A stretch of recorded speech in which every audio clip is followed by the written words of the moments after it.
बिस्मिल्लाहिर्रहमानिर्रहीम। अस्सलाम वालेकुम। आज हमने डिस्कस करना है एंडोप्लाज्मिक रेटिकुलम को। एंडोप्लाज्मिक रेटिकुलम जो है ये है क्या चीज़। एंडो का मतलब होता है इनसाइड, प्लाज्म का मतलब होता है लिक्विड, रेटिकुलम का मतलब होता है network. So a network of tubules inside the cell membrane is called, या inside the cytoplasm is called endoplasmic reticulum. Let's suppose ये मेरे पास साइटोप्लाज्म है। अगर ये न्यूक्लियर मेम्ब्रेन है तो न्यूक्लियर मेम्ब्रेन से लेकर इस सेल मेम्ब्रेन की तरफ जो भी ये नेटवर्क सा आपको नज़र आ रहा है इसको हम कहते हैं एंडोप्लाज्मिक रेटिकुलम।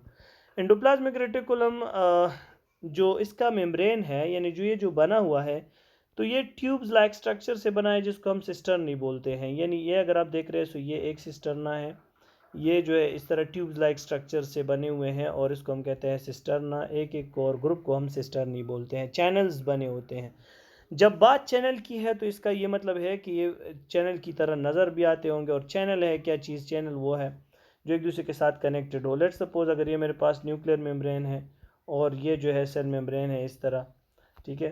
तो यहाँ से जो है एंडोप्लाज्मिक रेटिकुलम शुरू हो जाता है इस तरह, और एक नेटवर्क सा बना होता है, एक चैनल से बने होते हैं जो एक दूसरे के साथ इस तरह कनेक्टेड होते हैं बाय सम कनेक्शन, और इसको हम कहते हैं इंटरसिस्टर्ना।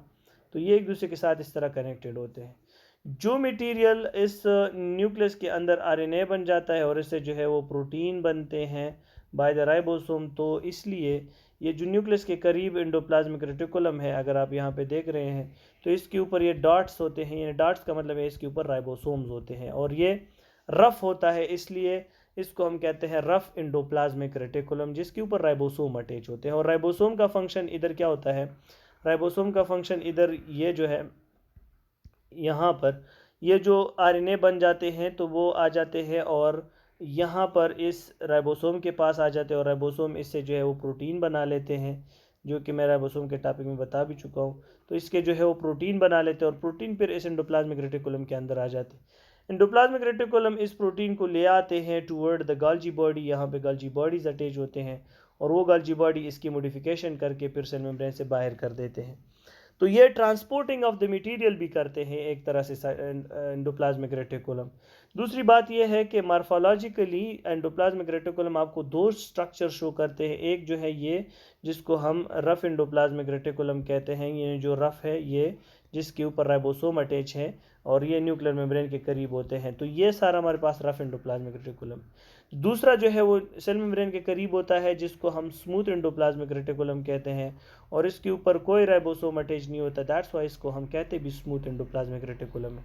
अब जाहिर सी बात है जब इस पर राइबोसोम मौजूद हो तो वो प्रोटीन सिंथेसिस करेगा, लेकिन जिस पर राइबोसोम अटैच ना हो तो वो प्रोटीन सिंथेसिस नहीं करेगा। इसलिए ये क्या करेगा? तो ये लिपिड फार्मेशन में हेल्प करेगा। यानी लिपिड फार्मेशन जो है इसकी वजह से होती है जिस पर राइबोसोम अटैच नहीं है, जो स्मूथ एंडोप्लाज्मिक रेटिकुलम है। ओवरऑल अगर आप फंक्शन की बात करते हैं तो फंक्शन में ये मैकेनिकल सपोर्ट प्रोवाइड करते हैं। जाहिर सी बात है सेल मेम्ब्रेन से न्यूक्लियर मेम्ब्रेन की तरफ नेटवर्क फैला हुआ है। प्रोटीन के सिंथेसिस करते हैं, यानी R rough endoplasmic reticulum protein के सिंथेसिस करते हैं। एंड ट्रांसमिशन ऑफ मटेरियल, जाहिर सी बात है न्यूक्लियर मेम्ब्रेन से लेकर यहाँ तक जो मटेरियल के ट्रांसमिशन करते हैं तो वो भी rough endoplasmic and smooth endoplasmic reticulum combine ही करते हैं। तो ये ट्रांसमिशन ऑफ मटेरियल भी करते हैं। तो ये सारे इनके फंक्शन हैं। अच्छा, अगर जहाँ पर प्रोटीन सिंथेसिस ज़्यादा होते हैं तो वहाँ पर गाल्जी बॉडी और रफ एंडोप्लाज्मिक रेटिकुलम भी ज़्यादा होते हैं। लाइक पेंक्रियाज सेल में गाल्जी बॉडी और जो रफ एंडोप्लाज्मिक रेटिकुलम और जो एंडोप्लाज्मिक रेटिकुलम है वो ज़्यादा होते हैं।